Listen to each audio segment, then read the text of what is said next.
ఎవడు అడ్డం వస్తే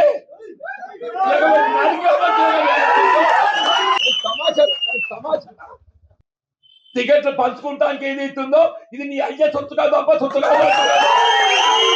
ఇది నీ అయ్యే సొత్తు కాదు, అబ్బ సొత్తు కాదు అంటు నేను. ఇది మా కాంగ్రెస్ కార్యకర్త హక్కు అని చెప్పంటున్నా.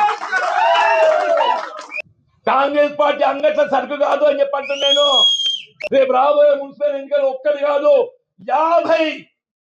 50 టార్గెట్ 50 అని చెప్పంటున్నా. ప్రభుత్వ విధానాలు వచ్చినాయి కాబట్టి నేను కాంగ్రెస్ పార్టీలో చూస్తాను. ఎవడురా అని చెప్పంటు నేను.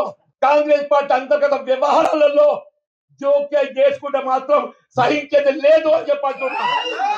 నిజమైన కాంగ్రెస్ వాది, కాంగ్రెస్ పార్టీ కార్యకర్త వాళ్ళ కొరకే పోరాటం చేస్తా. కానీ సందులు వచ్చేటోళ్ళు, సందులు దూచేటోళ్ళు మాత్రం ఏదైతుందో సహించేది లేదు. ఇలా శ్రీరామచంద్ర ప్రభు ఏదైతుందో ధర్మానికి కట్టుబడి ఉన్న రావణాసుడి 10 తలలు నరికిండు. రావణాసుడి 10 తలలు నరికిండు. నువ్వెంత నీకు ఒక్క తలకాయ ఉంది.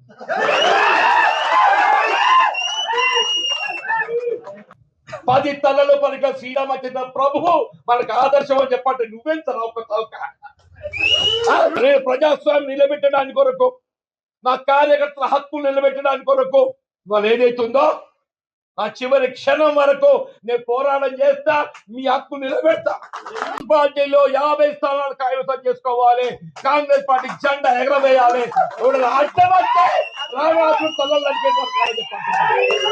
ఇవాళ పాండవులు అటువంటి అజ్ఞాతవాసం చేసింది. ధర్మానికి కట్టుబడ్డటువంటి పాండవులు ఏదైతుందో అజ్ఞాతవాసం చేసింది. ఇలా మనం అజ్ఞాతవాసం ఉన్నాం. పాండవులు కూడా మళ్ళీ మంచి దినాలు వచ్చింది, మన కూడా మంచి దినాలు వస్తాయి చెప్పారు. మన కూడా వాళ్ళు ఏదైతుందో మీకు నేనండా, నాకు మీరన్నా. మనకు కాంగ్రెస్ పార్టీ అన్న